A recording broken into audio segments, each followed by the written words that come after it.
Shakespeare. That is what Elm Shakespeare Company does. We bring people together through Shakespeare. And this series is about looking at particular events and how to really look at what is the intentionality of our work and how do we increase that and how do we serve our world, our community today. So there's going to be 5 events. Tonight, we are exploring gender through a scholar's eye, with 3 remarkable women. And in fact, all of the events this year are going to be looking at the changing concepts of gender. That's our topic for this series. So tonight, we're looking at it by the book, through the scholar's eyes. The next event, which I am so excited about, and I hope you will come, is Tina Packer's Women of Will. Tina Packer will be directing her award-winning, internationally acclaimed play, and she's going to be directing, for the first time, new actors. And I am proud to say that I'm one of them. So I hope you will come and see me in my New Haven stage debut to see The Women of Will. And that's May 16th through the 19th, 4 performances only. And that's in partnership with Southern Connecticut State University. Our third event is Lisa Volpe's Alchemy of Gender in partnership with Yale's Schwartzman Center. And that is one night only. And it is an incredible one-woman show. And I hope you will join. Right now, she's performing it at Oregon Shakespeare Festival, and then she will come straight here. So we hope you will join us for that. Our fourth event is Black Girls and the Bard, and that's going to be looking at how brilliant BIPOC artists are really changing the shape of artistic leadership in theater today. And lastly, a conversation transforming Shakespeare. Jennifer Lanier from Portland, Oregon is going to be joining us, and we're going to be looking at how non-binary casting really enhances the storytelling with these archetypal stories. So we hope you'll join us for everything. And it's all made possible thanks to Alexander Clark, who is our lead sponsor and our benefactor this year. And he's also made it possible for everyone under the age of 21 to participate in any of our performance programs for free. So we are so, so grateful to Alexander. We also want to acknowledge Connecticut Humanities, Southern Connecticut State University, the Elizabethan Club, the Schwartzman Center, and the Festival of Arts and Ideas. They're all partnering with our each one with a different event. And of course, we cannot do it without you and without your help. So we're so glad that you're here tonight. But if you can, and if you're able, we would really appreciate $1, $5, $10, $1,000, whatever you've got lying around. You can actually go to our website at elmshakespeare.org, or you can go to Venmo, and Elm-Shakespeare is our handle there. So welcome tonight. I'm going to welcome our scholars in, and we can start the conversation. If I can get you all to turn on your cameras, we're going to get started. We have 3 amazing women joining us for this conversation tonight. We have Dr. Margeurite Tassi, and we have Dr. Terri Power, and we have Vanessa Morosco. Our format for tonight. Welcome, ladies. Thank you so much for being here. We're just so thrilled, and I'm looking forward to this conversation. So I'm going to introduce and just let you know a little bit about these amazing women, and then they're going to tell you a little bit about what they're most passionate about in their work, and then we'll open up the conversation. So Dr. Margeurite Tassi, I'm going to cheat and look at my notes here so I don't miss anything out, is a professor of English at University of Nebraska. She is the author of a book, Women and Revenge in Shakespeare, Gender, Genre, and Ethics.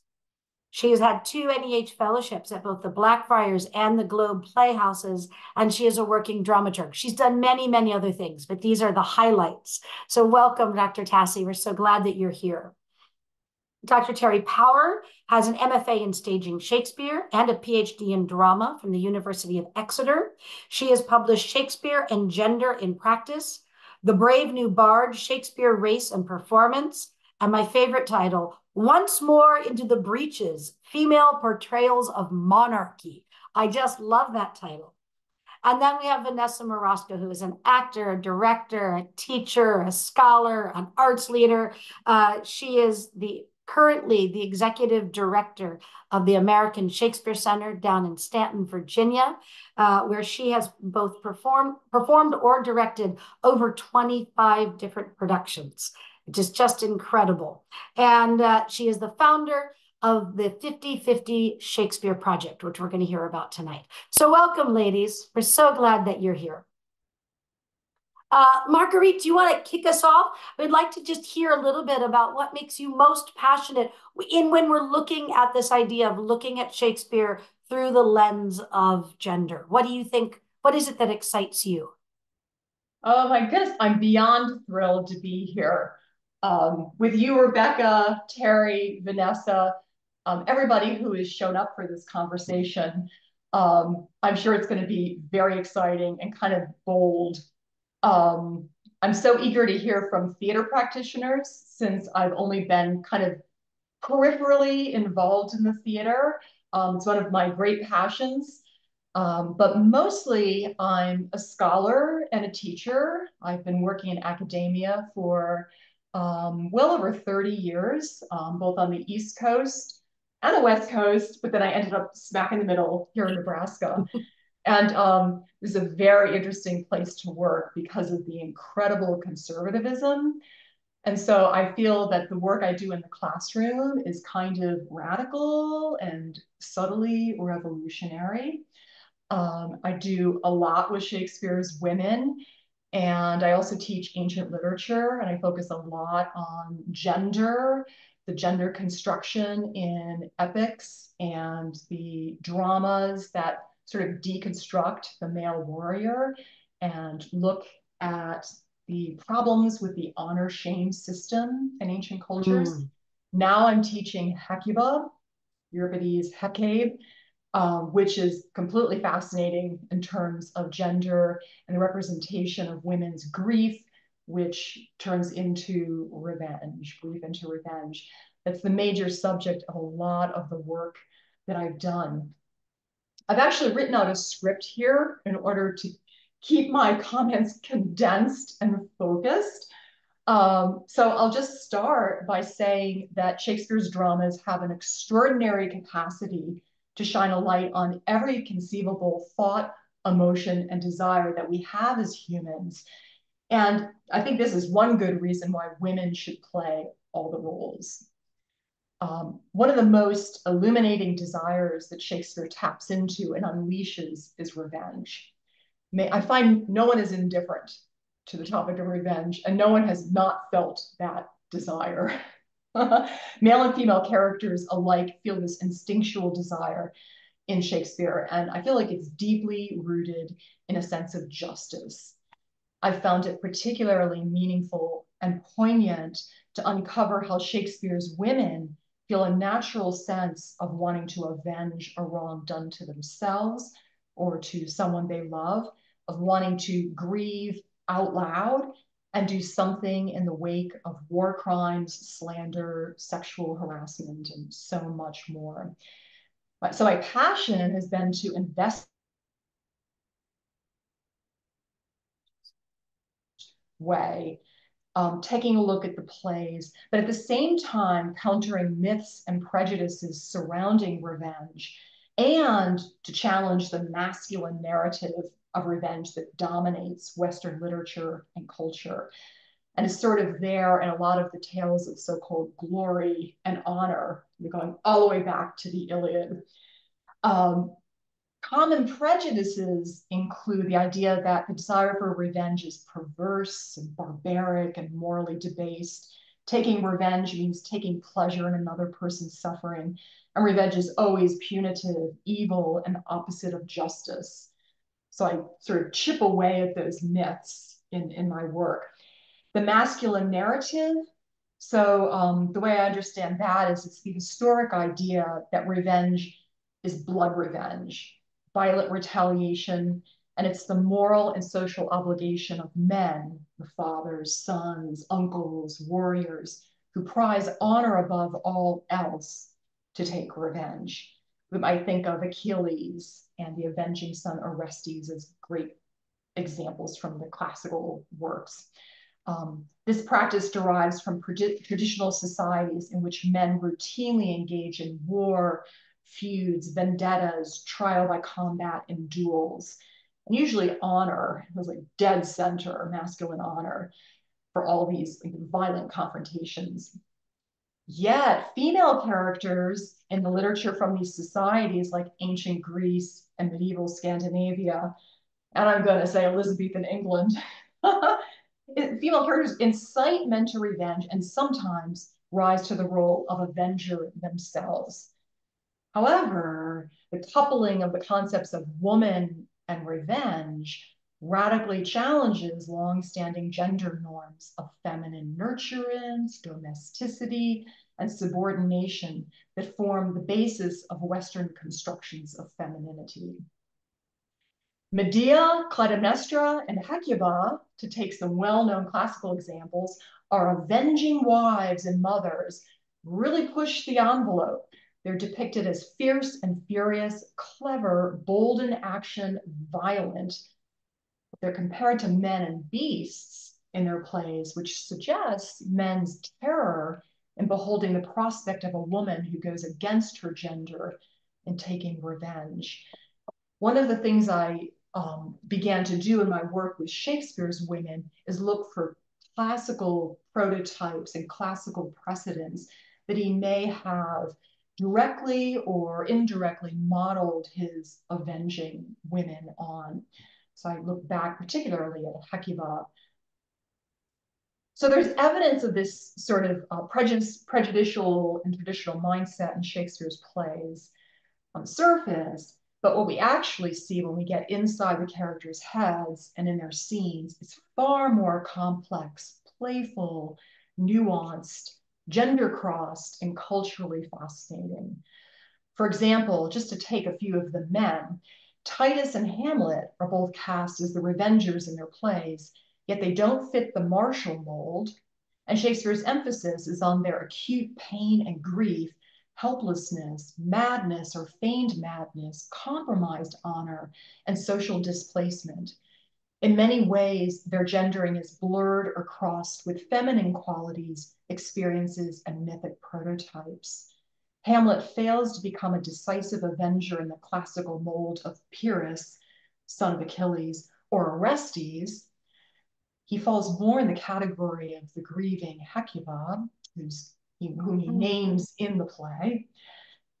Titus has been paralyzed by his grief and blinded by his weeping. When he does take revenge, he associates himself with the classical figure of Procne, a startling feminine prototype. Titus mimics Procne in avenging his daughter's violation, killing her rapists, baking them in a pie, and feeding them to their mother, Tamara, who appeared a few scenes earlier dressed as Dread Fury, the deity revenge.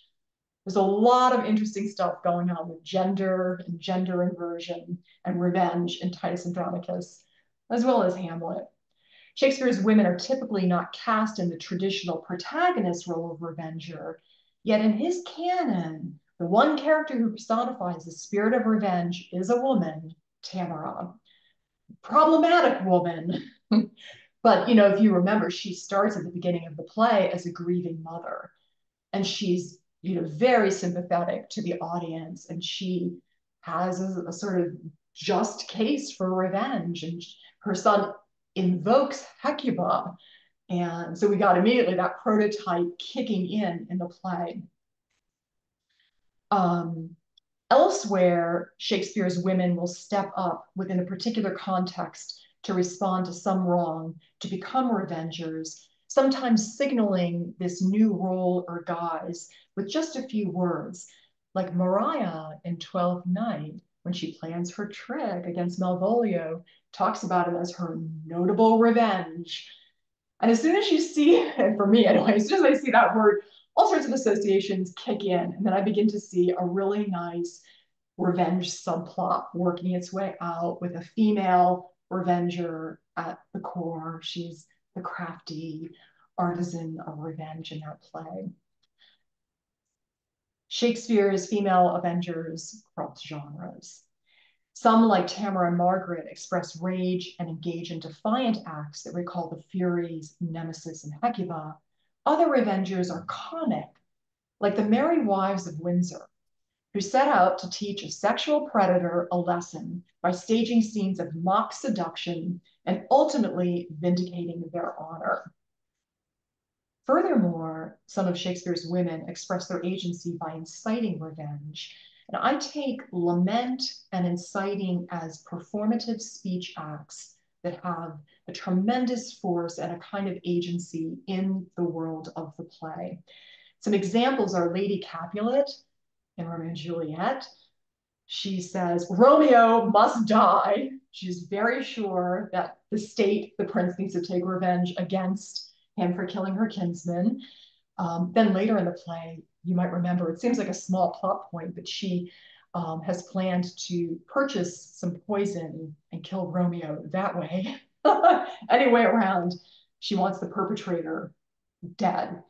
Beatrice perhaps makes the most blatant call for revenge in all of Shakespeare when she says to Benedict, kill Claudio, because she can't, being a woman, which brings in the gender dispensation there, she's going to incite the man who's proclaiming his love to her, almost as if he were kin to her already, and he's going to prove himself to her by seeking out revenge on Claudio, who has disgraced her kinswomen, and so forth.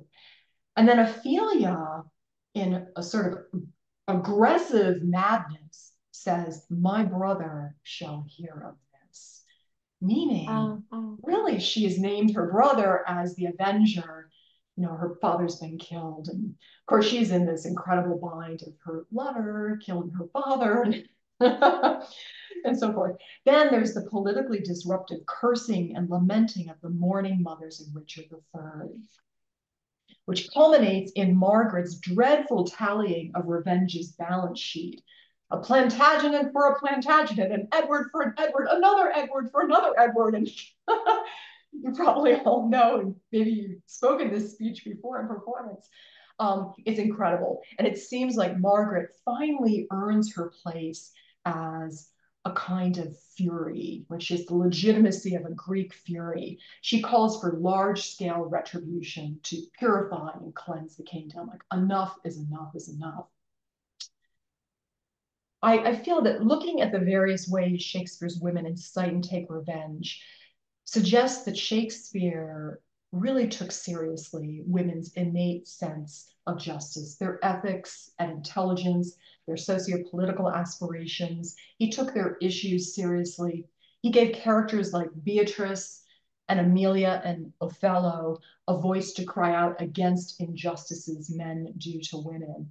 And so their cries are heard from the stage. They're very moving appeals. I think no audience could not be affected by that and understand men do terrible injustices to women. I decided to write a book on this subject when I discovered about 15 years ago that no one else had. I was beyond surprised. I felt very strongly that this book had to be written because the story of Shakespeare's women and revenge has the potential to matter tremendously to us, our students, our audiences, people who can see illuminated in the plays our own struggles to combat gender inequity and injustices of all kinds. Our problems are reflected in Shakespeare's plays. I wanted to write an alternative narrative that would show how women used revenge to get some kind of justice, and that nothing else is available to them. No legal system, no just monarch or father, something like that. And so revenge in this respect is not so much a man's duty, it's not a moral affront to the law, it's women's recourse to some sort of justice. And so when I got this research for this book going, I had a lot of juicy questions about the gendering of revenge and how gender begins pushing buttons when Shakespeare's women appear vengeful. They raise their voices, they get emotional, they start plotting, they become retaliatory, they become aggressive. What I really wanted to know is whether women's revenge in Shakespeare could do some good ethical work, shed critical light on the damaging effects of war, domestic violence, and so much more. I ask, can Shakespeare's female avengers act as agents of healing, restoration, social renovation? In their agency, what are they showing us? What can they show us today? And I don't know if I have more time to keep going. Well, let's stop there for the moment and then come back, Yeah, right? Because I that's think you've fine. excited I feel like we so should take a many. pause. Take a Let's just pause. yeah, let's just for a moment because it's fascinating. I've been jotting frantically notes to ask for questions and such. So Wonderful. so wonderful. Thank you so much. Uh, Dr. Power, do you want to share your passion and what shows up for you and out of your work when you're exploring gender in Shakespeare? Great, thank you. Oh my gosh, Marguerite. Yeah, I was writing all these notes too. I honestly, and I was you just bringing up so many things for me that I was like, oh yeah, and just in remembering how much have loved some of those powerful characters and not looked at it through that lens. Thank you for that. So yeah, I'm excited to talk about that. But I'm a little so mine's speech is going to be a little different. I would like to talk about something that's I'm very passionate about with Shakespeare, and that is our personal encounters, first encounters with Shakespeare. So this comes out of I was part of an AHRC funded project in England, where it was the British Black and Asian Shakespeare Project. And I got to interview Deborah Ann Bird there. And so she came from the Harlem Shakespeare Festival. So we were these two American women who both came out of theater. Like we were both actors, female actors who encountered Shakespeare and had went through the process of finding a way to make Shakespeare ours. And we ended up talking about first experiences, encounters with Shakespeare, which I think is very powerful. And for women and minorities, I think that's where it sets the stage for how you feel about Shakespeare in the future. So when I look at my first encounter, here's my little story. So I was in high school and I was introduced to Shakespeare, as many people are, in an English class where we were reading Macbeth. And my English teacher, this was in South Georgia. And I was born and raised up in Cleveland, Ohio, and I had been transplanted to South Georgia. So it was quite shocking for me. But interesting. I love, the dichotomy of the space and the place that I was there. And I found my community within the drama community, and I was president of the drama club. And so, of course, when we were reading Macbeth, I was very excited. We're reading a play in English class, and I was very interested in the role of Lady Macbeth. I found her to be extraordinarily powerful and sexual, and for a teenager in Georgia in the Bible Belt, this was like gothic and fun and exciting. So the teacher had asked us all to memorize the tomorrow and tomorrow and tomorrow speech. And I wanted to do a speech from Lady Macbeth. So I came to the English teacher and I had said, can I do a monologue instead for the role of Lady Macbeth? And she agreed. On the day of the performance, I dressed up. I wore a long sleeve black turtleneck jumper along with a long black skirt. And I stood up in front of everyone, and then I gave the monologue wherein Lady Macbeth says in the speech, and I very dramatically, with my acting background, was like, I know how tender 'tis to love the babe that milked me, but I would, while it was smiling in my face, have plucked my nipples from its boneless gums and dashed the brains out, had I so sworn as you had done to this, right? And the minute I finished that part of the speech, she jumped up out of her seat, was like, stop right now, go to the principal's office. I didn't know what was happening. I end up in the principal's office, and she comes in and she says she needs to be suspended because she revealed her breast to us in the classroom during the speech. And he looked at her and said, was she wearing what she's wearing right now? Because I literally was in this turtleneck with long sleeves. And she was like, yes. And then he's like, so how did that happen? I go, it didn't happen. And she's like, well, she said things that, and I was like, no, it's in the script. It's in the text. This is written in.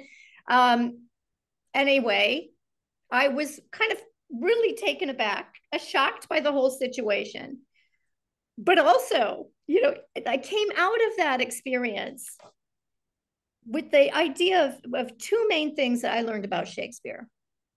One was that Shakespeare is staged with the imaginary forces of the audience. And the second thing is that Shakespeare is unbelievable. The words and the characters are so powerful as to move a room of people, to move us to great heights and to bring us down to low lows. And those words are so powerful. And for a young teenager to step into that power was groundbreaking for me. And it was something that I never let go of. And so in my seeking as an actor, and I went on to become a professional actor in Los Angeles, I wanted more of that experience. And most of the, and there are some beautiful other playwrights that write, that I love, but no one ever had the words and the power that Shakespeare does in his full through his canon. And so after working in Los Angeles for a while, I definitely wanted to really know Shakespeare. So I thought the only way to really know Shakespeare is to go study in England.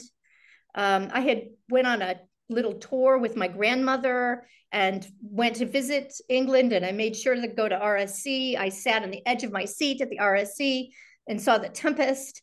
And I'm sure the production wasn't that great, but the way that they spoke and the way that they performed was so inspirational. Then I ended up at the Père Lachaise Cemetery and Sarah Bernhardt's grave and going, I think I know what I want to do now, and I ended up in England getting my master's degree at the University of Exeter in staging Shakespeare. And my final project, I wanted to do something that was so out of my comfort zone. So I really had this, and I was a writer. And so I had said to one of my supervisors at the time, I said, I have this thing that every time I hear Richard III, I feel this personal story, this personal connection, because I had a friend who transitioned, was my best friend from female to male. And I always wrestled with that. And when I heard the words of Shakespeare and Richard III and Richard III talk about himself, I felt like that was part of this trans story. And I felt like no one really talks about, and at the time, and this was in 2003 when I started writing the play, I wanted to tell that experience of when a loved one transitions, how do you deal with that? And I also was sort of stepping into my friend's experience as well. And so I ended up writing a appropriation called Drag King Richard III. And it literally was using Shakespeare to tell a trans story. And at that time, nothing like that had really been done. And I didn't know the power of that moment for the LGBTQIAA community. And I took the show up to Edinburgh Fringe, and it was like a bomb went off. And I had this tiny little show done in this tiny little moo bar space. And it was like every critic when we opened was there. And it was like, it was completely overwhelming. But at the same time, the dialogues that came from it, the discussions, the people talking about that they had never heard it, like didn't even ever have these experiences or know what it was like to be around anyone who had transitioned or was questioning their gender, or it just gave voice to so many people, and it brought communities together that would never be in the same room. So you had like the Shakespeare community along with the LGBTQIAA community all stepping together to dialogue about these profound words. And some of them, yeah, partly mine words too, but as a playwright, but generally how Shakespeare can be used to still speak to contemporary audiences. And that's what I think, and what I love about what you're doing here in Elm Shakespeare Company, because that is the role that we need to take on, is that there are no limits for what Shakespeare can do. And it's like the Romeo quote, what love can do, that dares love attempt. What Shakespeare can do, it dares us to do it. And in terms of gender, and one of my other passions is representation of women, which we are still underrepresented, minorities even more underrepresented within Shakespeare, because younger generations are not always seeing themselves. And so we need to represent so they can see themselves in this canon of work and to see what they can do with it. I love seeing all the variations of ways in which we can cast, in which we can revision Shakespeare, we can redress Shakespeare. And I feel like that is the only way to keep Shakespeare alive for us. And what it always should be is that it should be alive. It was always alive with a live audience. It's why it was called a playhouse. It's a play. It's in the imagination of the audience. Henry V, the opening lines, on your imaginary forces work. When I say this is the vasty fields of France, go along with me. It's the vasty fields of France. Horses. Now they're not really going to be here, but when I say it, when I put a crown on my head, I might be Terri Power from Cleveland, Ohio, at 5'1", a little white girl. I put the crown on my head and I say, I'm Henry VIII. I'm Henry VIII. Go with me. I have 6 wives. Why not? And that's how it always was. And this is a tradition we talk about traditional Shakespeare. Well, the tradition of this playing with gender goes all the way back to the very beginning, when it was all male, with boy players, and it goes all the way to women. The minute that women could step on stage, they were right in the male roles. I have quote after quote after quote. It was like in 1860, George Vanderhoff, in Leaves from an Actor's Notebook, says, quote, there should be laws against such perversions as in women playing the men's roles in Shakespeare. He goes, the women, he goes, there was a time they didn't appear on the stage at all, but now they usurp men's parts. 1860, women were stepping in. So there's this whole history of women performing Shakespeare, lost, right? Lost, and it is there. So it's like it is a tradition, and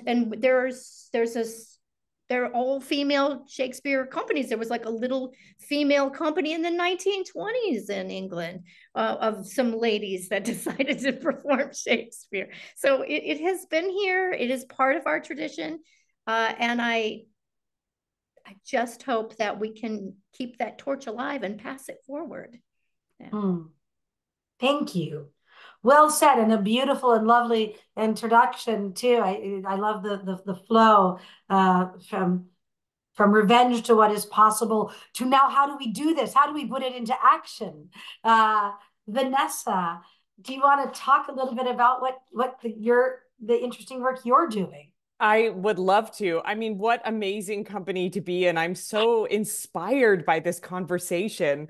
So I'm here as one half of the representing the 50/50 Shakespeare Project. So the 50/50 Shakespeare Project is, the mission of it is to advance gender equity in the workplace of producing Shakespeare's plays.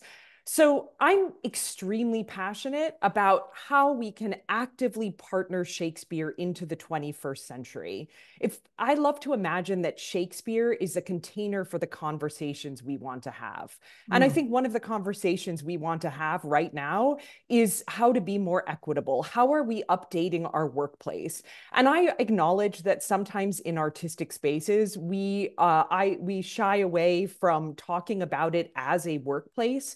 But I'm really inspired by how we might lean into to really acknowledging our industry as a workspace and being inspired by the workplace conversations that are happening in the world and how we might bring them to the industry of Shakespeare. And when I say the industry of Shakespeare, Shakespeare really seems to occupy two spaces in equal measure, right? He and the work surrounding him really takes up space in the academic world and in the performance world. And the 50/50 Shakespeare project really has a conversation with both. So let me tell you a little bit about the origin story of the 50/50 Shakespeare project. Um, so as I said, I'm one half of the 50/50 Shakespeare project. Importantly, the other half is male identifying, also happens to be my partner in life, my husband, Peter Simon Hilton. And in 2015, we were doing a production together, both of us on stage, so actively working together. And we were doing a wonderful play called Much Ado About Nothing, where iconically we think of two equal characters matched in wit who end up in fiery conversations, moment of revenge, Margeurite, absolutely, and come together at the end in union. And of course, this was quite a gender normative casting in that regard. So he was playing the role of Benedict and I was playing the role of Beatrice. And you know, one of the really fun things about working with your partner is you get to have a sneak peek into their sort of intimate work because you're living in the same space, right? So you get to see how they work and what their work style is. And so he was learning his lines, I was learning my lines, and you know, and eventually, quite practically, you end up trying to learn your lines together. And it turned out that he had 5 times as many lines as I did. I mean, it took him so much longer. And of course, our first thought being in an intimate relationship is, am I just faster at learning lines than you are? But regardless of whether that's true or not, he actually had so many more words. And we also noticed that one of the burdens he had in learning the lines is he often initiated. And that makes sense if you think of, you know, I think Terri, you were referring to boys playing the women characters in Shakespeare's time, that what you can really see is sort of who's initiating and who's following, and how Shakespeare, relative to his business practices, wrote quite strategically for that. You had what was called a masterful actor leading a scene and his apprentice actor following. And so I was essentially in the apprentice role, even though that role is Beatrice, an iconic woman that I think many of us feel is worthy of telling her story today.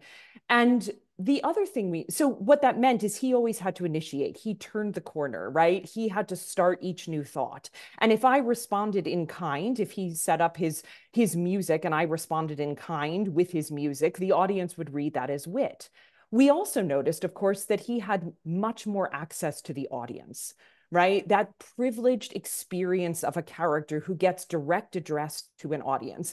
In Much Ado About Nothing, again, remember, we often think of these Benedict and Beatrice as equal. And I would argue that Shakespeare probably intended for us to receive the characters that way. But in the practice of Shakespeare, in the workplace of Shakespeare, it means the actor playing Benedict actually has 5 soliloquies. And they're all loosely written in prose, which gives you a really long reign, right? You can kind of play with the rhythm, play with the audience, do whatever you want. You know how many Beatrice has? 1. It's 12 lines and it's tightly knit in verse with, this is not Shakespeare's fault, but a rhyming couplet that doesn't even rhyme anymore. So you don't even get the button at the end of it. So if you think of it that way, you start to notice, like, we just couldn't, once you see it, it's so hard to unsee, because we start to see it play out in rehearsal rooms, in performances, where the power dynamic that was really a successful structure for who Shakespeare was writing for ends up feeling like a barrier today to equal access to creative choices. So we thought, how else could we approach this? Because there have been many approaches taken before, but generally speaking, the approaches in performance end up putting undue burden on a creative team, right? We solve problems through regendering or cross-gendering. But that's often a director who has to champion that idea all the way through a process, right? They have to pitch the idea to a producer, and then they often have to toe that line all the way through production, through pre-production meetings, right up until casting, sometimes on the day of casting, still championing that. And that's a lot to ask when you think of our contemporary business models, where generally speaking, a guest director is an independent contractor with a lot more reputational risk and job risk than the full-time employees of a company. So when we start to put that whole model together, you can see how it's really challenging to create equity in the workspace of Shakespeare's plays. So we thought, what if we do it with the script itself? So consulting with leading academics, we use several different methodologies, and we decided to start with a really challenging play, Hamlet. Now, Hamlet, if you don't know, if you do the numbers, 8.5% of the lines are allocated to women characters. 8.5%. If we were in any other industry, that would not only be unethical, it would be illegal. Now, again, we as artists, we try to solve that problem, but we're always doing it one step at a time. Again, that sort of long persuasion. So the methodologies we use are things like we reallocate lines and action to expand the responsibility of the female voice. So that's taking into consideration equality, right? So for example, in Hamlet, in the original Hamlet, you've got 8.5% of the lines allocated to women characters. In Hamlet 50-50, it's about 55, what would that be? 55-45. So that we're tackling it from an equality perspective. We also look to rebalance the power dynamics embedded in the structure. So we look not only at the status of the character that's written and what mobility they have, but also the status in terms of how they're written into the structure of the play, who's initiating, who's responding, and therefore looking for who's going to have creative voice within the rehearsal room, within the creative process. We also redress workplace equity for actors and production staff. So if we take a look at Hamlet, for example, there's a really clear pipeline. And if you imagine in gender normative casting, look at Hamlet, right? Hamlet has exactly 2 characters written for women, or rather 2 women characters, regardless of how we cast them. So with 2 women characters, they have so few lines. I mean, I think it's like 150 or something. Whereas Hamlet himself, as writ, has 1,500. So that's a real imbalance. But with only 2 jobs there that are secured by the way the playwright wrote them, again, the balance falls on the artistic team or the creative team or the producer to champion equity. And what we are looking at is also a pipeline of experience. So I like to think of it as the Hamlet corporate ladder. Imagine you're a young professional, let's say you're male identifying, you get your first job in your first production of Hamlet, and maybe you're playing Bernardo out on the battlements, right? And meanwhile, you can look up to, say, a Rosencrantz, and maybe the next job you get is a Rosencrantz. And meanwhile, you might look up to a Laertes and think, one day I'll be a Laertes and learn from that. And the next job you get might be Laertes. Meanwhile, you're looking up to Hamlet. And then you get to play the title character. Don't worry, it's not over for you yet, because meanwhile, you've been mentored and inspired by your Claudius, who one day you will grow up to be as well. And meanwhile, there's still more to go, because then you can be a Polonius. So not only do you have an opportunity to grow through the play, but at the same time, you're able to see a multiplicity of instruments that you may relate to that are playing those roles. So you can really progress in your career.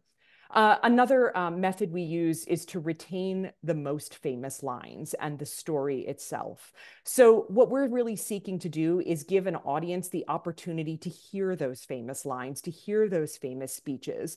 But you might be surprised who says them or what moment in the play they say them and how it impacts their journey. So we pay very close attention to the text. So we're always looking to preserve the rhetorical structure that Shakespeare used. So rather than, say, trying to solve the problem of equity by let's say a director, right? We've seen many productions like this where a director might apply a concept or a vision to the play by setting it in a different time period that would expand which genders can occupy which spaces, say on the battlements, right? We try to still allow a director can still come to a 50-50 and bring their vision, but they don't have to bring a vision that solves the problem of equity. We've rebalanced that to begin with. And in consulting with leading academics, Tiffany Stern has advised on it, and Peter Holland, we are always using words that are extant in Shakespeare's time. So it's almost like imagining, what if Shakespeare was writing for women? What would he write? How would those words come out? We can't solve the problem of gender equity in Elizabethan England, but I do think we can bring these plays forward to help align with our own contemporary ideas. So we had our first premiere of Hamlet 50-50 in the summer of 2023. I will share with you this is quite personal, that when we started this work in 2015, no one wanted to hear about it. And suddenly everyone wants to hear about it. So I take that as really hopeful. We will also have a 90-minute version that's been commissioned by the University Washington and Lee that's slated for a fall production, which is a really interesting community to serve in terms of expanding the conversation about equity, because you're talking about pre-professionals in a university setting who will bring this conversation to the professional world. In the works right now are Much Ado 50-50, that probably won't surprise you, and Twelfth Night 50-50, which is almost complete, and Macbeth 50-50 is in process, which is very exciting. So I'm really looking forward to, I'm just so excited by the minds in this room and what they could bring to the conversation.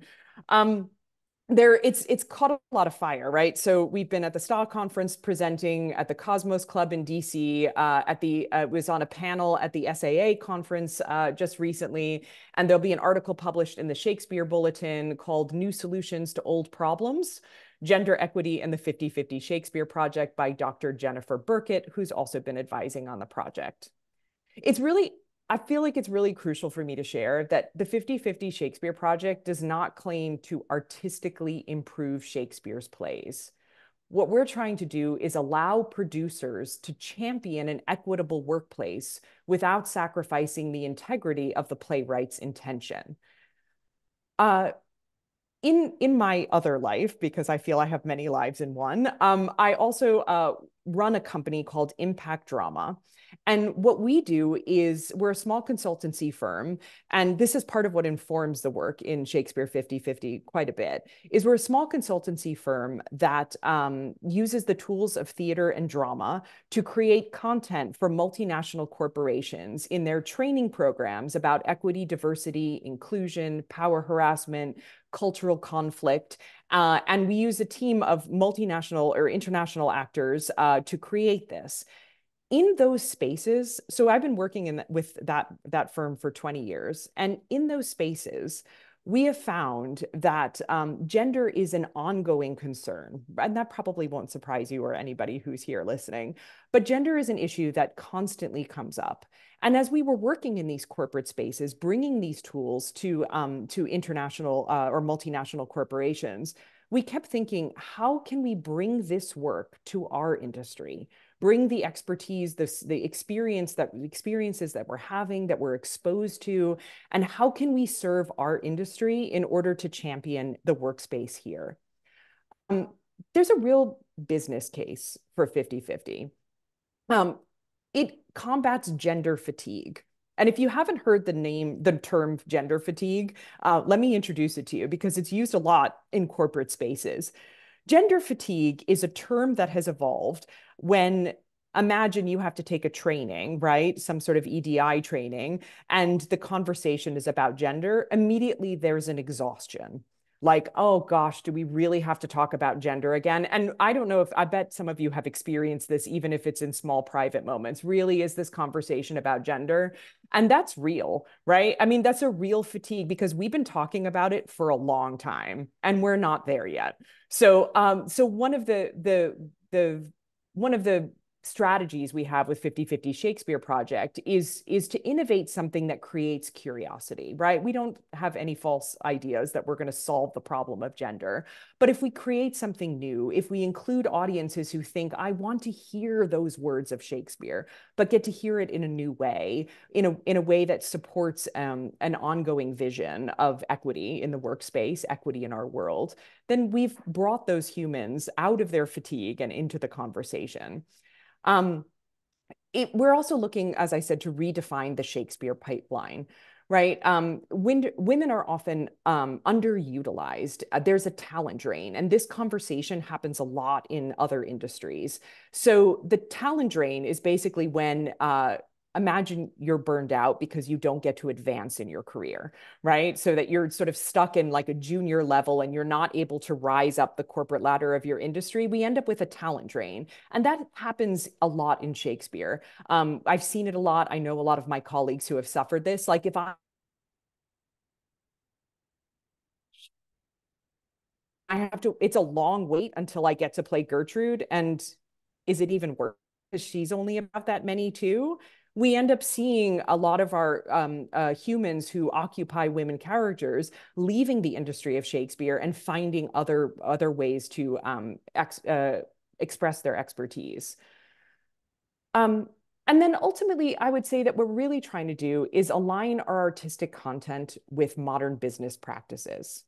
There's a really shocking data that I'd like to share with you, which is that the World Economic Forum in 2023, in their study, which was the Global Gender Gap Report, they predicted that in North America alone, do you know how long it will take to close the gender gap?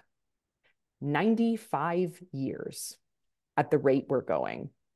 95 years. And I just thought, we can do better than that. And so the 50/50 Shakespeare Project is trying to find a way to help our industry contribute to closing that gender gap sooner.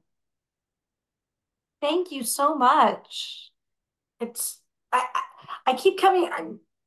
I'm with you, Vanessa, in terms of like the points of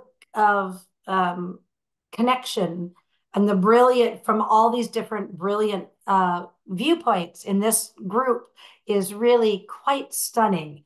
I think, one of the things, so what we're going to do is I just have some questions and maybe we can just open it up and have a conversation and find out what some of those connections are.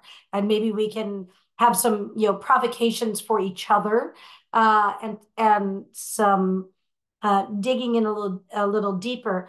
I also want to welcome everybody. So we're going to start and just have a bit of a conversation, but be thinking about how you want to contribute to that conversation. Be thinking about what questions you have or what points of connection that you're hearing and finding that we may not. And you can put them either in the Q&A or into the chat. And this is my point, because I am going to have little moments that, this is the first we want to engage our entire community in conversation. So please speak up now, but it's also, you can always go to elmshakespeare.org to find out all the other things. And I love how often Richard III came up, because I do have to say, we're doing Richard III this summer. And everyone, so Richard III, I am fascinated at the feminine in Richard III. So I'll be putting these little plugs in along the way. But one of the things that I heard everybody talking about had to do with power, whether that be power in and the shifting nature of power, right? I heard from lamentation to revenge that there is how does the power balance shift when women take on revenge? I heard the power that comes from having a voice and finding. I love the Terri, what you were talking about in terms of that Shakespeare can hold it all. Yeah. And we do that a lot. We are about using Shakespeare as a vehicle to unite our community. But there's something about either being seen or being heard or having a voice that you've never had before that has a real, there's there's tangible power to that. And of course, how much you get to say, how much you get to do, and how do we start shifting the balance in real ways. So I'd love to, with that idea of power, anything spark in there that you'd like to sort of jump in on. I can ask more targeted questions, but that seemed like a jumping off point where each of you were talking about how the power shifts when the women start speaking.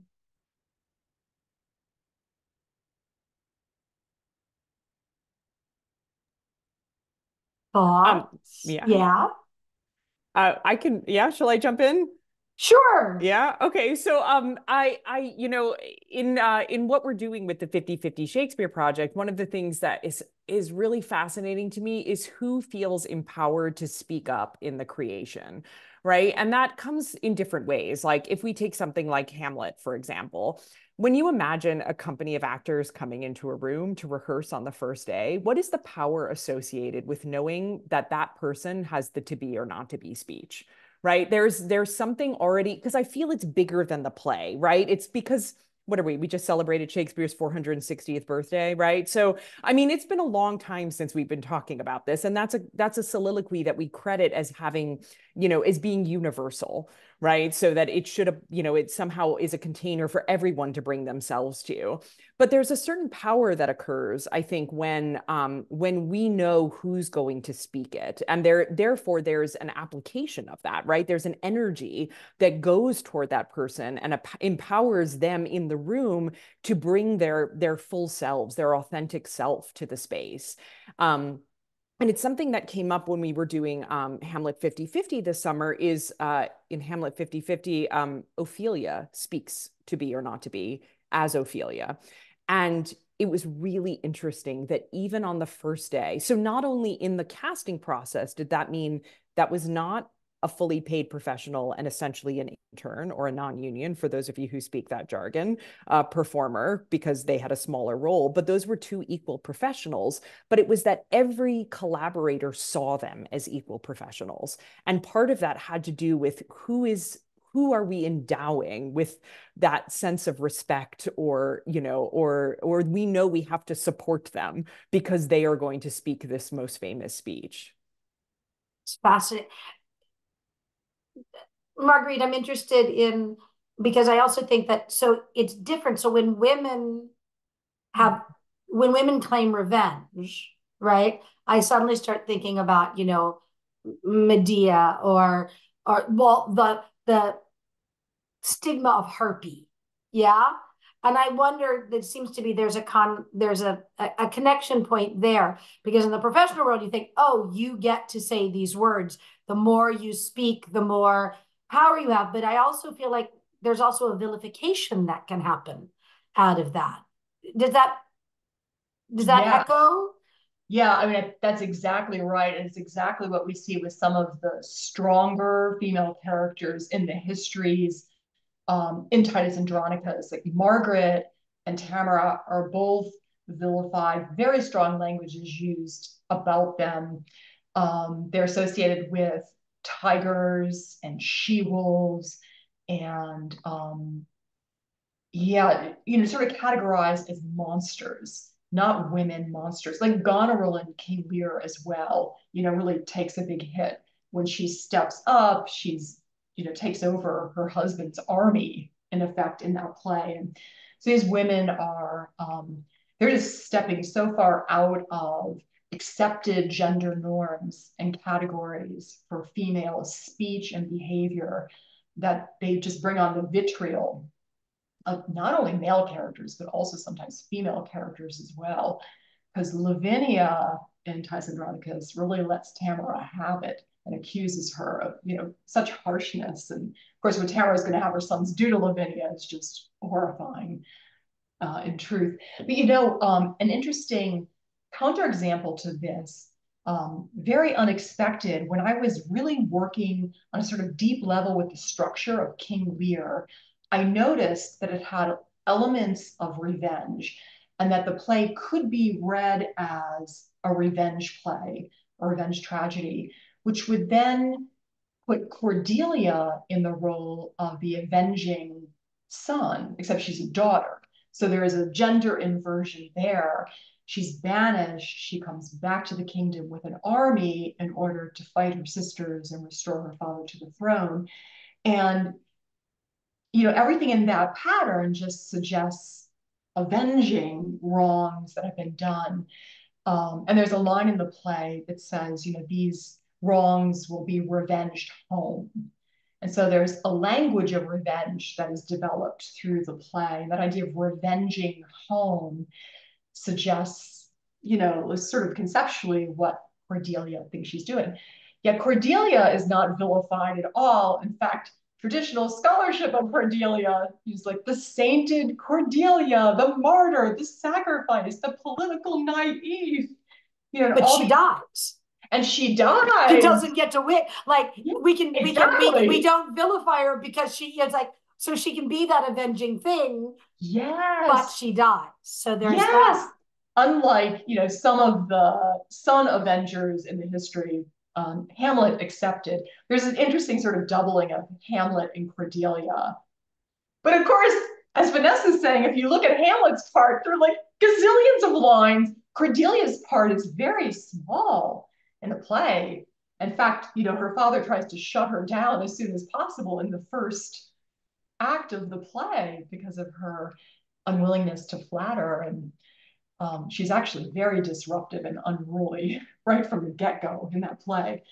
So I think she's masculine gendered. In Raphael Holinshed's Chronicle, there's an etching of Cordelia, who is a legendary figure. King Lear is telling the story from old legends of the kingdom. Her depiction is very masculine. She's got huge arms. She's got armor. She's a militant figure. And I think Shakespeare he was obviously using the Chronicles, but he used some of that.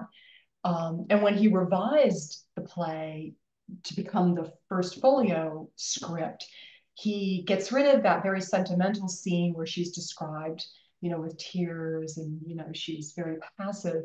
That scene's gone. And then she's at the head of the army. Her husband's gone and she's militant, the, avenging daughter. So that's sort of a counter image to Tamara and Margaret, who are earlier representations of female revengers in Shakespeare. I'm just buzzing on. So I so wish Tina could be here because so I will have to step up and stand in the very large shoes of Tina Packer. But with Women of Will, it's exactly what she's talking about, right? So that she has 5 different chapters or stages of the women in Shakespeare. And the first, she talks about women warriors, right? And they are often vilified. And then later on, she talks about the third chapter is going underground. And she talks about if you dress up like a guy, you can say whatever you want and everybody listens to you and everything turns out quite well, right? There's lots of marriages. We're in a comedy. If you stay in your dress and say the exact same thing, you die, right? You've got Desdemona. And what I love is what I'm hearing is that then, and she talks about the 4th section looking at, she calls it the lion eats the wolf, right? So, which I just love. And that's when the women take on the masculine attributes and everything goes to H in a handbasket. And, but I love that Cordelia is part of that. And she's the carryover from this going underground. And she can be the saint and she can take on the revenge. But it's okay because she maintains the femininity and she dies. Oh, it's just, this idea of how do women have power and how women are perceived when they have power. It's a fascinating thing. I'm gonna let me just see here. There's a question in the box. But Terri, do you want to? Well, okay, yes, jump in. Well, firstly, I remember reading an article, and this is going to drive me nuts. Years ago about an argument around that Cordelia becomes the fool. That was a double cast situation. Have you read that as well? And that argument. So I just thought about that. interesting. And I always thought, wouldn't it be interesting to do that and to cast the same actor as the fool later on? I don't know if anyone's seen that happening. And yeah, that's pretty fascinating. I think that Kenneth Branagh did a production many, many years ago, Kenneth and Emma. And I think she played Cordelia in The Fool. I can't quite remember. I didn't see this, but I heard about it. So companies have tried that. Yeah. Actually, and I've seen it was a brilliant, and I'm so ashamed that I cannot remember the actor's name. But the Shakespeare Theater in DC did a production of Richard. Well, they did Richard III. Sorry, King Lear is the one I'm thinking of. There was a brilliant deaf actress who played the Fool and Cordelia. And it was stunning that she had basically a secret language with, and it really highlighted Lear because Lear could sign, and so she and Lear, and so there was this. It was stunning, and played the Fool as well. But I am going to read this question because I think it's right where sort of where we are. It says, "Thank you so much for engaging in the discussion." This is from Rebecca Berry. "I'm wondering if some of you can share about times you've seen or participated in Shakespeare productions where after a role is reimagined for a female actor, a woman actor, or character, it sparks new affinities with other characters, or otherwise dramatically impacts the relationships of that character to the events on stage." So now we're talking a little bit, Terri, what you were talking about, when, people appropriating male characters as to be played by a woman. And I think I believe that the question is imagining that the character is turned into a female identifying character. What thoughts, ladies? Well, I definitely have one that jumps out, which may not be exactly what they're aiming for, but I just talked about this, which is I directed a Taming of the Shrew, and I think it was in 2009. We started the production in 2009, and I reverse cast. So I had, that was my intention when I went into the auditions. I was like, I want the women to play men, the men to play women. And so that kind of would flip it around for me and have more representation. I had far more female actors in my community at the time. And so that I felt like I felt like with the challenges of Taming the Shrew, that would help there too, right? So I'd say, what would happen if we do this? Not the first director to ever have done that. I think Joanne Zapay did it at the Judas Shakespeare right around the same time, or with a different production. I don't know if it was true, but I also used the framing device with Christopher Sly as the way in which the characters are, so that it was about taming Christopher Sly. So he was, so he was male, like in the start, and then he wakes up and everybody swaps gender. He wakes up and he's in a dress, he's shrew. So he's the shrew they're trying to tame. And so in that casting, and in flipping everything around, so much more came out. And so lines like he's more shrew than her, she, and suddenly it's like, who's getting tamed here? And it made it so that the whole issue, it was just such a comedy, and it was hilariously fun to see all of this gender play, and it put us back into this is the world of a comedy. And then at the very end, his part, the Petruchio, who's female, is now they're complicit with each other. The Kate that is male, that is, and in the, I'm about to get money if you show how tamed you are, and he handed the money to Kate, and Kate was like into her bodice and like fi, and so it was like just this small action changed the whole feeling of the show, as opposed to when we then went and saw it with, I think it was Michelle Gomez at the RSC, and it was like a penny, you could hear a penny drop, because she literally at one point it was so abused, like she was so abused by Petruchio.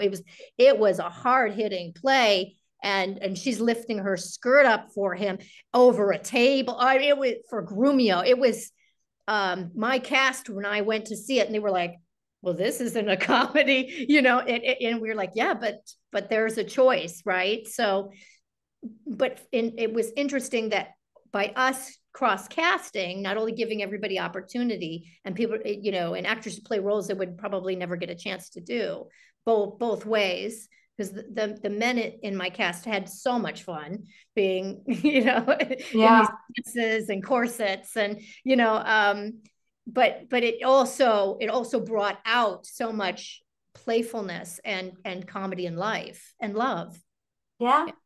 It strikes me because one is the shifting to lighten things. I directed Merry Wives of Windsor for African American Shakespeare Company, and I got to a place where I couldn't see him as anything other than a predator and icky, and it was just. And so what we ended up doing is we cast a well-known drag king from San Francisco, and so we had a female identifying, but who did a lot of cross-gendering performance play Falstaff. And what it did was it brought a lightness, just like there was a lightness to it, and it allowed us to laugh at Falstaff and not feel weird about where it softens some of the upset in that cast. But I will also say that in terms of cross-gendering, Vanessa, Tina Packard and I did a workshop at Prague Shakespeare about, 10 years ago now, where we cross-gendered King John. And what was fascinating is after they did the reading, and we fed back what was the experience, and the men were all outraged. But like, I didn't have any language. I couldn't do anything. I just had to sit and think, like they didn't know what to do because they were so used to being able to like hold and shift productions and performances because they were the ones speaking.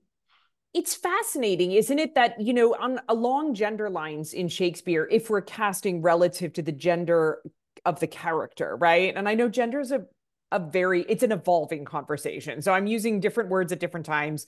I don't pretend to have them all right, and I hope we continue to evolve. But when we're casting in that way, it's fascinating that there's almost different skill sets required for different gendered characters, right? I mean, when we think about it, like, the women characters, if they often have to have the task of listening and for, holding space. And when we think of that in the reality of the rehearsal room, what that means is you're sort of like quiet, waiting to do your job until your male partner finally learns their big speeches so that then you can bring your performance to partner it, right? There's sort of that experience. And that's a real skill set, right? Is to like kind of hold that, to know that you're going to be able to craft and partner, but that you may have to sustain that patience and the courage it takes to have that, knowing that you'll be able to arrive and that some of the delight of the audience is going to be watching you receive, not necessarily initiate. Or if you want to have an impact, you have to do it extra textually.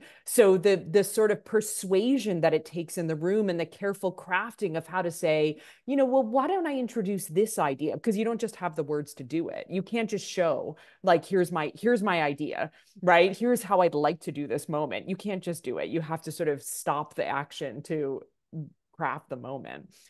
Which I think is fascinating. But I do love that you keep bringing up Tina Packer as well. It's important to say that I feel like generationally, like those are the people that have inspired me. Like I feel like, what do I do to like offer something in the next generation? Because I've worked with Tina Packer and Deborah Ann Bird and Lisa Volpe, right? That it's like we're building, constantly in terms of like, how do we yes and offer something, offer something else, offer an alternative, not a replacement.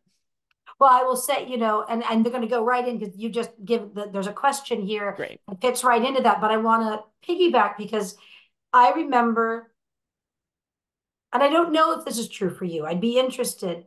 I never once thought about being an artistic director because I grew up with Tina Packer, right? She fought that fight. So she and Arena Stage, founder of Arena Stage. My brain just completely stopped. Not Molly Smith, who took over for Fitz. Anyway, it'll come back. But these are the women that changed. Do you mean Zelda Zelda Yeah. Fish Handler. Yeah. Thank you. So sorry. My brain just went completely blank. Do you know? These are the women that they changed the world so that we could actually have the jobs. And I never stopped to think about it, right? Do you know, there were pioneering women, you know, the women who went to who were scholars first and weren't saying, no, we stand on the shoulders of women who were doing it under incredible duress and burden. And we actually get to get together on a Zoom and talk about what it is we do. And I'm going to say is that there's the question is from Elena. Elena, thank you for giving me the pronunciation of your name, Raider. And she says she's curious to hear how we can create more opportunities for female directors. She's currently pursuing her MFA in directing, and she wants to tell more women's stories. So I think, how do we do this? How do we be the shoulders that the next generation stands on? I mean, and I think I will say, Terri, I think you're part of what it is you're doing it. You're writing plays for them. But anyway, you were going to say something. Yeah, no, I mean, Elena, I love that you asked that question. It's interesting that what you're saying, Rebecca, about like, that you're citing like a barrier breaking set of humans, right? Set of women in particular. And yet I feel that like the work's not over, right? We know what the Global Gender Gap report said. And so the work is still ongoing. I mean, just a few years ago, I was guest directing at a theater. I won't name what it is, what theater it was. But when I interviewed for the position as director, they said to me, when they hired me, they said, well, we've only had one woman director here before, and it didn't go well. Yeah, that was just a few years ago. And I was like, really? It didn't go well? Like, did it go well for all your male directors? Was it perfect every time? Really interesting, right? The comparison that we make along gender lines, how we sort of like group by gender as opposed to perhaps by, by skill or by, what the play is they're doing, what style they bring, what their resume looks like, what their experience is. But I think in general, like, I'm really curious about how we can support, right? That when we create an environment of equity, it's not just making one decision one time and then washing our hands of it.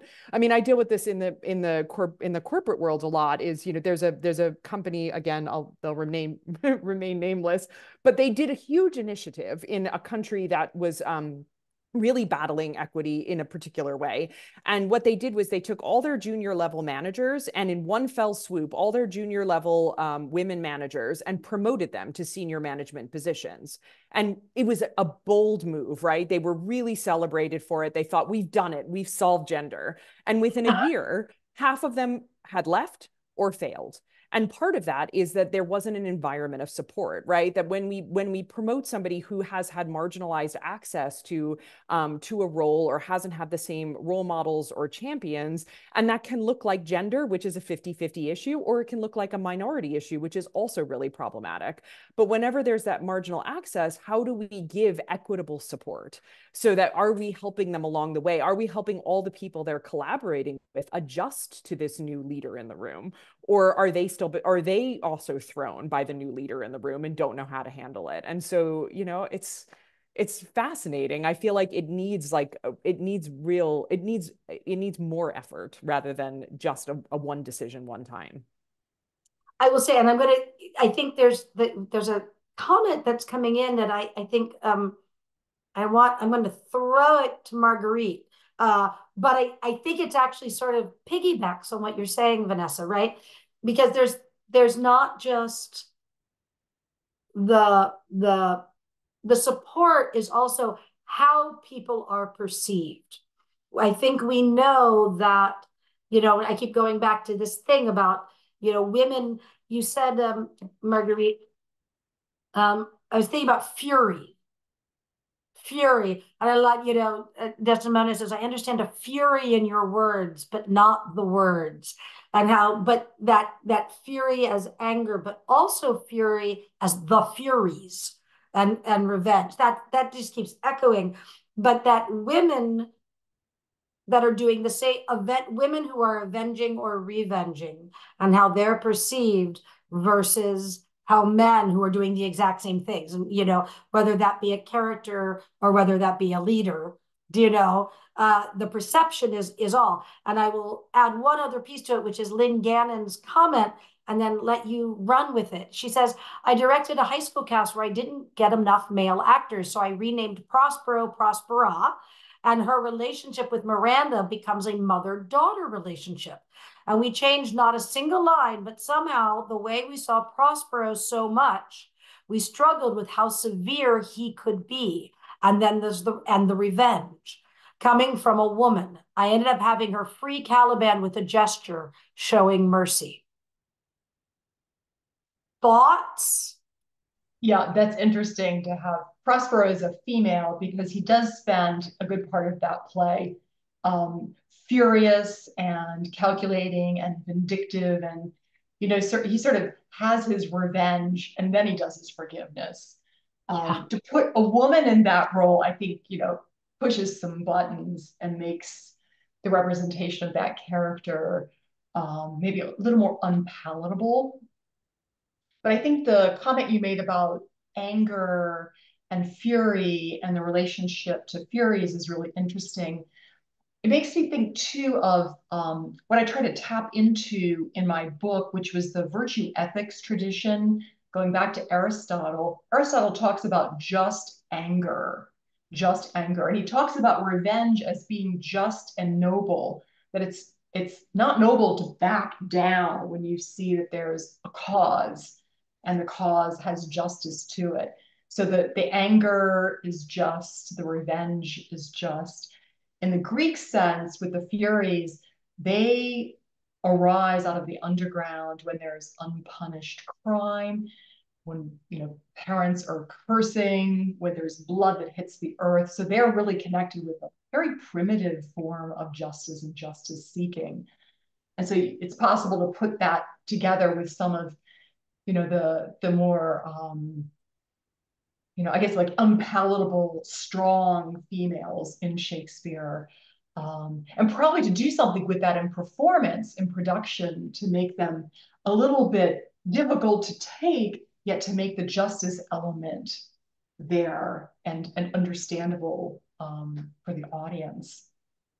Yeah. Well, and then we cross over into Terri, what you were talking about, right? That the plays can hold everything and can hold all of us.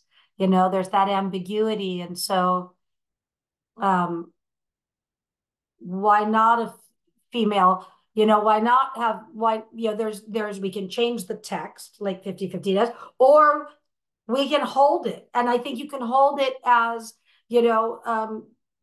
like Lisa Volpe is going to be doing. She is known for playing whatever part she wants to play, right? The men, the women, and she once said to me, she goes, I don't care about my pronouns. I am bigger than two small words, And I know that really goes to the heart of your work. I'm going to add that little comment with a question and ask you to take it on. She says, I run a summer Shakespeare club for middle schoolers in my hometown. This is from I'm going to guess it's Maya, could be Maya Gardos. And she says, how should I engage with the problem of gender in Shakespeare with these kids? Maya, perhaps you could jump in and say, which problem of gender? Is it the women playing men? Is it like what? I'd love to hear more what you're specifically thinking of as a problem. But in the meantime, Terri, maybe you can add some of your thoughts to that. Well, okay. Well, you got middle schoolers, so I currently teach lots of middle schoolers, and have done so for quite a while. I love working with teenagers in Shakespeare, for sure. There's a lot of identity stuff, so that can arise. But I want to think about when I was teaching at Basketball University, and I had students. They're kind of in England, they go to university quite young. Sometimes they would be like 17 coming out of what they call college in England. It's a little different. And so I had quite young performers, actors in the program, and they would come into my staging Shakespeare class. I had taught a class on staging Shakespeare, which became wildly popular. And I would, and inevitably, there would always be far more women than men, identifying women, and young. And I would always begin with the history of Shakespeare performance in all of its variations, so that it kind of like just opens the floodgates to say, well, however you want to explore this has already happened. Here's some examples for you in every wave, shape, and form. So across, and I mean, it depends, because they're your middle schoolers. What are you allowed to show? I mean, maybe you don't show some of the stuff, because I went into queer Shakespeare and Shakespeare performances, just to sort of say, if this is where you are interested, this is possible, because it gives them something to see, to give them the freedom to explore. And the minute that you open up, so let's just imagine whatever you want to be, let's be it. I had a very interesting experience after having done that work with students, that I had one student who was Afro-Caribbean come to me, and she says, so I'm going to play Othello. And she was talking to me about Othello, but she kept referring to Hamlet. And back, and Hamlet has this speech, and then Hamlet said, and I sat her down and I said, why are you not playing Hamlet? Because it sounds like, and she was like, well, because I'm Black. And I was like, we